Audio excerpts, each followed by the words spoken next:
الله معكم أحبائي. آخر تطورات الحرب بين روسيا وأوكرانيا حتى مساء الثاني من يوليو، يواصل الجيش الروسي عملية التقدم وسط تراجع للوحدات الأوكرانية من عدد من الجبهات، تحديدا في خاركيف، حيث جبهة فولشانسك وجبهة كوبيانسك تشهدان تقدما للقوات الروسية وسيطرة الوحدات الروسية على بلدتين، فيما العمليات الروسية في جبهات زابوروجي وقطاعات أخرى مستمرة وسط أيضا تقدمات من قبل الجيش الأوكراني.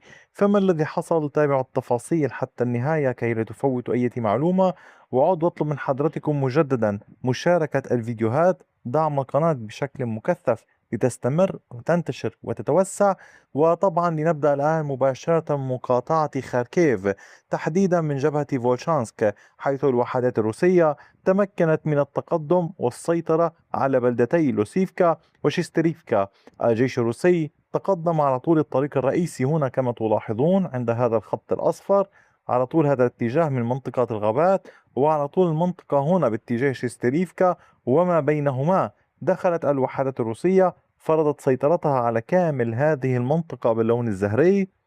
كان التقدم بعمق 3 كيلومترات وربع تقريبا، بامتداد الكيلومترين والنصف. على طول هذه المنطقة الوحدات الروسية تخوض معركة مع القوات الأوكرانية في محاولة للتمدد أكثر فأكثر باتجاه بلدات أخرى، وتعمل مجموعات الاستطلاع الروسية على التقدم نحو البلدات الموجودة في هذا الاتجاه، مثل بلدات يوكرينسكي وبيلنا في هذه المنطقة، ونحو المنطقة الموجودة هنا عند النهر. فيما تواصل الوحدات الأوكرانية نشاطها في هذا الاتجاه في هيرافسكي وفيرخنيا بيساريفكا في محاولة لشن هجمات مضادة، إلا أنه لم يكن هناك أي تقدمات من قبلهم.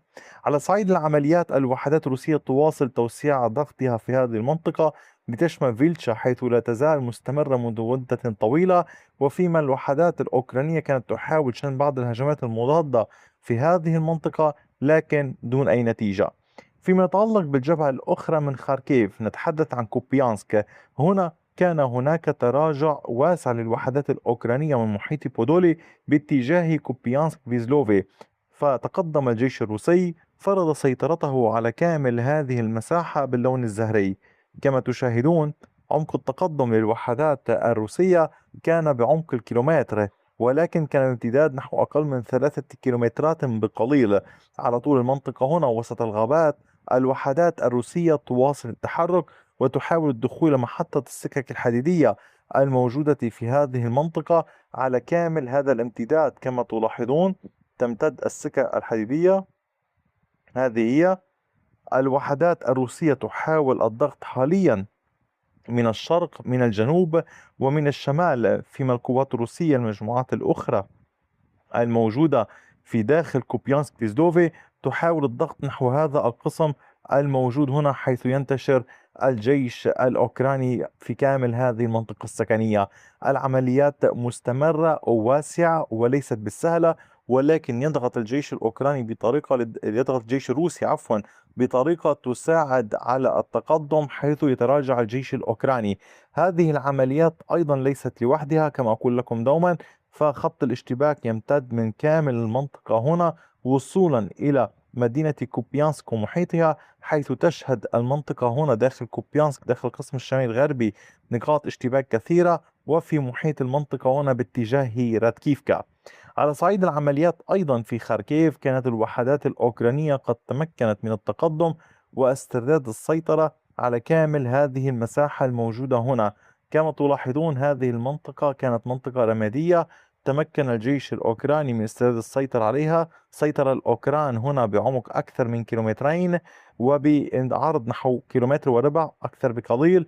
العمليات في هذه المنطقة يعني هي محاولات أوكرانية للضغط على الجيش الروسي، إجباره على الدفاع بدل من شن هجوم. لماذا؟ لأنه كان الروس قد اندفعوا بعمليات هجومية على كامل هذا النطاق، خاصة بعد التقدم الأخير الذي شهده هذا القطاع في اتجاه بويزلافكا. فأصبح الأوكران الموجودين في هذه المنطقة أمام وضع صعب، فشنوا هذه الهجمات المضادة لتوسيع سيطرتهم، لدفع الروس للدفاع. لربما يكون هناك محاولات هجومية للقوات الأوكرانية من نوفو بلاتونيفكا أو العبور على طول المنطقة هنا وإرسال قوات وإمدادات. يعني العملية مستمرة للطرفين. فيما يتعلق بالعمليات باتجاهات أخرى، اليوم كان لدينا تقدم لافت للوحدات الروسية والدخول في جبهة بوكروفسك إلى بلدة شيفشينكو. هذه المنطقة المحصنة تمكنت الوحدات الروسية من الدخول إليها. كما تلاحظون هنا هذه البلدة المحصنة والموجودة بمحيطها خنادق مضادة للدبابات، تقدمت القوات الروسية على كامل هذه المساحة باللون الزهري. عمق التقدم كان أكثر من كيلومترين وبعرض وسطي نحو 660 مترا. عند هذه النقطة فرضت القوات الروسية سيطرتها ووجودها داخل البلدة.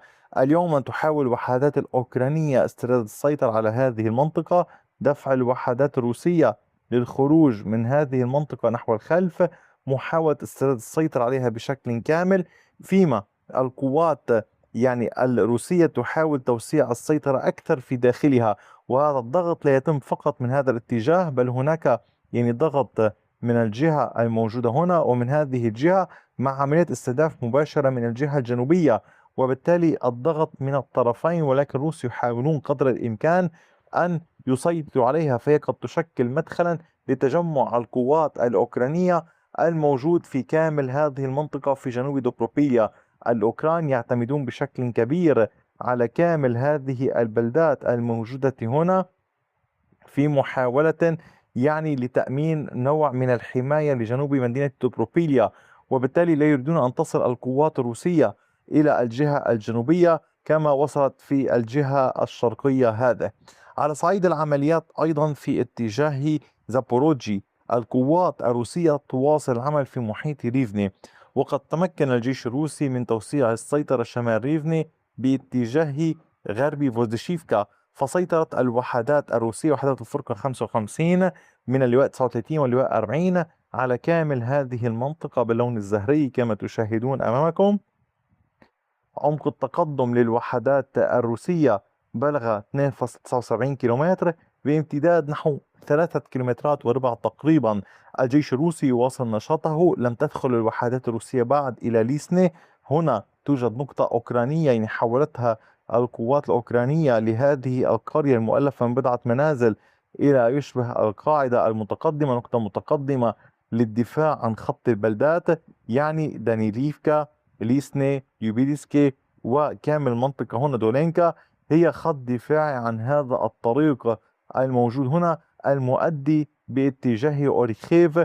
وبالتالي تعمل القوات الروسية أيضا باتجاه يوريفكا بعد أن كانت قد سيطرت على نوفوسيريفكا في 29 من يونيو. وبالتالي العمليات مستمرة بين الروس والأوكران على كامل خط الجبهة هنا. أما فيما يتعلق بجبهات دنيبرو وجنوب دونيتسك، المعركة هي كالتالي: حيث يوجد خط أصفر هناك مبادرة أوكرانية، مبادرة هجوم أوكرانية، وحيث يوجد خط أحمر هي عمليات للجيش الروسي في هذا القطاع هنا. وطبعا الطرفان يضغطان بقوة في محاولة لإحراز تقدم. كان هناك أيضا ضربات قد طالت العديد من المواقع. جرى استخدام اليوم صباحا أكثر من 70 صاروخا من الروس، حاولوا استهداف العديد من المواقع والمناطق. هذه الضربات توزعت أنواع الصواريخ حتى كانت مختلفة. باختصار بسيط لفهم الأمور أكثر، كان هناك استهداف أحد مستودعات اللوجستية شايكا، جرى استهداف أحد المكاتب في كييف، أحد المواقع أيضا كان هناك ضربات أحد المصانع الميكانيكية الهندسية. هو الأمور هو مصنع ولكن جرى استهداف مستودعاته اللوجستية. أيضا كان هناك ضربات مختلفة أغلبها لوجستيات. توزعت هذه الضربات الروسية باتجاه كييف. أحبائي، هذا كان كل شيء. أعود أطلب من حضرتكم دعم القناة بكافة الوسائل، مشاركة الفيديوهات، الدخول دوما إلى القناة، تفقد إن كان هناك أي جديد. القناة تعتمد على حضرتكم، على دعمكم، وشكرا على وقتكم الثمين، وإلى اللقاء بفيديو آخر.